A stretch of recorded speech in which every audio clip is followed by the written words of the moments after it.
He is a lifestyle expert and the host of Real Food. Please welcome back to our home, Chadwick Boyd, who we love so much. He is here making a pomegranate glazed ham for the holidays.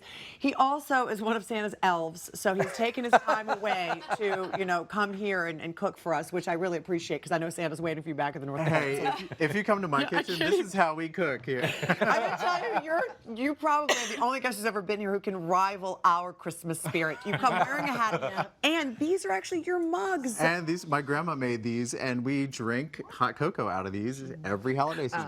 So cheers. Oh, wow. Yeah, well, we're just over Cheers here. after. Ooh, that's delicious. Sorry, that's not enough for you. That's over here, never mind us. Hot cocoa Some would water. be great right now. Some water, lukewarm actually. Yeah. But you have two beautiful, very famous actresses I sitting know next I to you, do. so that's I fine. know I Nikki do. Whelan joining us, and of Yes, course, of course. beautiful Denise Boutet, who's going to cook for us a little later as well, and the rest of our family over here. So we are about to roast a whole ham. We're going to glaze it. We're going to roast it. That's a huge undertaking. It seems huge, but we're going to break it down and to make it really easy. We're going to share, I've got my version of my grandma's glaze that we used to make together in the kitchen. Oh, how Yeah, lovely. you're going to be my helper this time. Okay, I can't wait. You're Santa's helper. I'm going to be Chadwick's There we helper, go. and Chadwick was Grandma's helper. Look at that. Oh, so, what are some tips for people buying a ham if this is So, too much? you know, for them when to you do? go to the grocery store, it's a bit confusing because, like at Thanksgiving time, you go to the grocery store and there's this big bin of all these hams. Right, But what do I do? all Right. hams are not equal. Okay. Some are not cooked, some are fresh,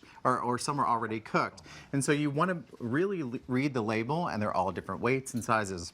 If you get a fresh ham like what we've got here, you're going to roast this at go in? 325. Dig in, y'all. We're going to roast this at 325 and 18 to 20 minutes per pound. And this is a fairly big one. It's about 8 to 10 pounds. But if you get one that's cooked, you want to put it in the oven at 325 and cook it per pound 15 to 17 minutes. Okay. And just let it warm through. Okay, so low and slow. If you're going 325, you're going. Exactly. Okay, so how do we prepare this before we roast it? So we're going to do this glaze together, and I'm going to put you to work. Okay. Let's score it. Take your chef's knife and score it every an inch apart or so. We're going to get all that. How do we want it? Like that? You make your pretty, baby. Okay, I'll make her pretty. I'll make her pretty. Just about a quarter of an inch for sure. And then you're going to go the other way. And while you do that, I'm going to make this glaze. So my grandmother used to do this is so orange juice. We're going to use a modern ingredient that everybody has at home these days, pomegranate juice. Oh, About nice. a cup.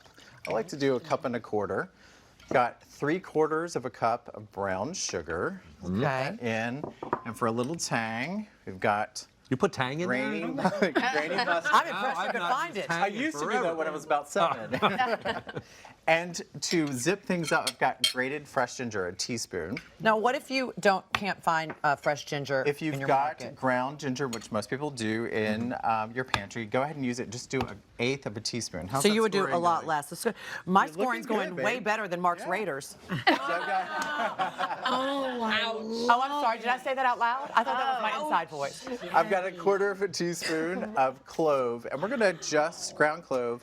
Put this low and slow for about 20 minutes. Just whisk it together, and this is what it looks like. You know when it's like a ready gel. when it coats the back of your spoon, just like that. Oh my goodness, you See? could put that on just about anything and it would be delicious. Delicious biscuits, baby. Oh, stop that up Or with some even on bacon, Mark. Oh, that would be Good. great on bacon. Yeah. So you would stud this normally. Just With put the this in the cloves. crosshairs of your scoring. Now, would you here. always use cloves? Could you use anything You else? could do candied ginger would be delicious in this. Ooh, I didn't Really even nice. think of that. Lovely. Yeah, and while you do that, I'm going to take half of this glaze. All right. We're just going to take Look a at spoon that. and pour it over like that. And pop this thing in the Oh, oven. Chadwick.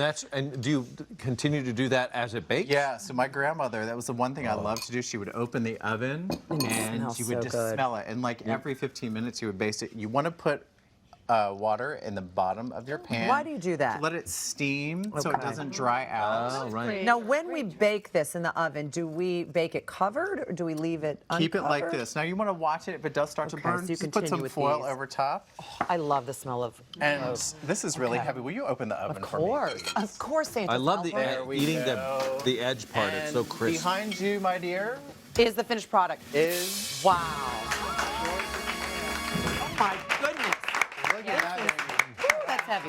Now, one tip is that you want to bring it out 30 minutes before you eat to let it rest. You want all those juices to come on the inside, which is what you guys are tasting, and then put the rest of it on and shellax it and gets all glossy and gorgeous like this. So we didn't do that, but we would have covered it all ahead of time as well, and then covered it again. You got it, yes. And so now we have it on this beautiful platter. So will you just plate like this? And think about it, when we eat with our eyes, so I love to take a minute and just put fresh bay leaves and fresh pomegranate seeds. Use fresh versions of what you've cooked. It brings out the flavor. I mean, look how beautiful and Christmassy that is. And they're so aromatic. You know, a lot of people don't think about fresh bay leaves. They think about the dried ones that you drop in soups, but they really smell so beautiful. Very fragrant. You could use rosemary, if you, whatever you have on hand, for sure. And then you just slice it like that? Slice it very thin. Well, I've noticed And you're you've very... got some. He is so in the holiday spirit. He even sliced my ham into like Santa's hats. Little elves. We're two little elves Look at that. in the kitchen. There you go. Two little... I'm going to dig in here. Dig in, Debbie. Do it. It's still, you guys enjoy it? Yeah. Isn't it really good? Yeah. It's very The flavorful. pomegranate I love the touch. pomegranate touch to it. By the way, more information on Chadwick, please visit his Facebook page. We're going to drop this recipe on our hallmarkchannel.com site. The one you can download. We'll have all of our recipes available in that digital cookbook. Waiting for you, including this one. It's fantastic. And you can download it for free and then gift it to somebody and tell them, you know, something you put together for them. Oh my goodness, this is good. Did you just say you were going to give it to somebody and say it's something you had? I did. I mean, that's the way to be in the holiday spirit, Mark. We're going to come right back. I know she's in the holiday spirit. Paige? That's right, and you can make this and actually claim that you made it. So have no problem. Come on back. I'll show you how to make a holiday Christmas wreath.